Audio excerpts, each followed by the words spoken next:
looking into not only banning China from buying farmland, but also just any Florida property.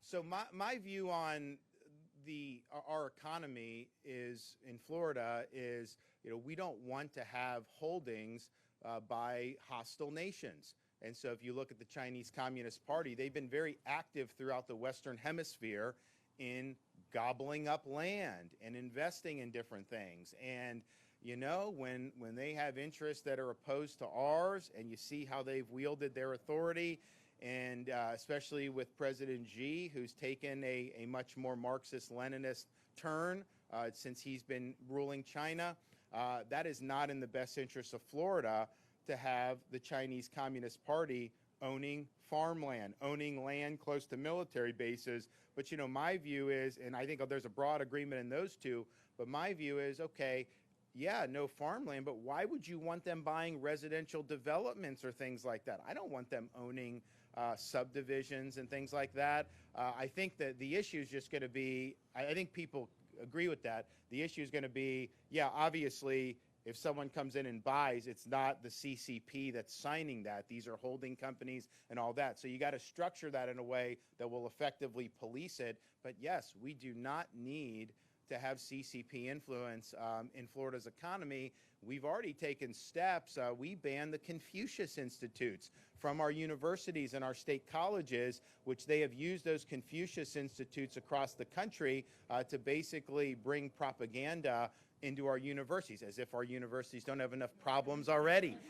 So you do that. And so I think that that's something that's been very good. We've also done things to limit their ability to fund research in our universities. I think we're going to go even further than that. The legislature only went so far a couple years ago. I think there's an appetite to do even more because their influence in our society has been very insidious. If you look, very powerful in entertainment. They're very powerful in finance. I mean, you will have some of these Disney, they will change things to be able to placate the CCP. Wall Street will bend to placate the CCP. But it's a larger issue, and we're just one. Yes, we are a pretty big fish now. I mean, I think we have the 13th or 14th biggest economy in the world if we were our own country in Florida. So, we're a force to be reckoned with. But, from the broader U.S. economy, we're way too intertwined with China economically, and it hurts us. It hurts our economic vitality. It hurts our security. I mean, when COVID hit, people needed all these supplies. I think like 100% of it was made in China. Why would you want a hostile nation to rely on a hostile nation for things that are integral for our quality of life and security? Of course, you wouldn't want to do that. But this has been going on for many, many decades. So disentangling from China, I think is something that's very, very significant going forward. And, you're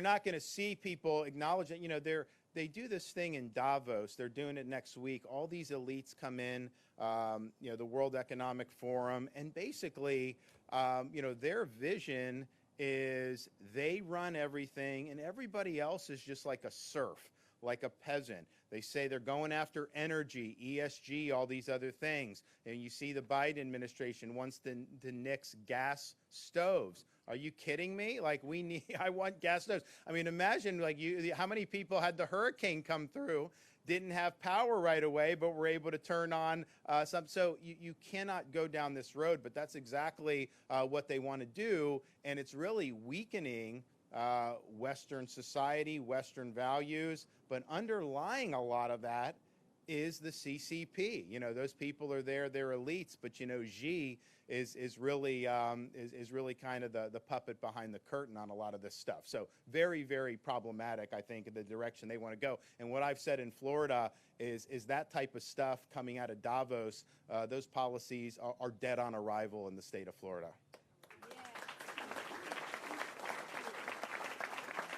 Okay, everybody, make sure you come to Coconut Jack's very soon. They'll announce when the doors are back open, and we'll be back soon as well to do some more hurricane assistance. So stay tuned on that. Thank you very much.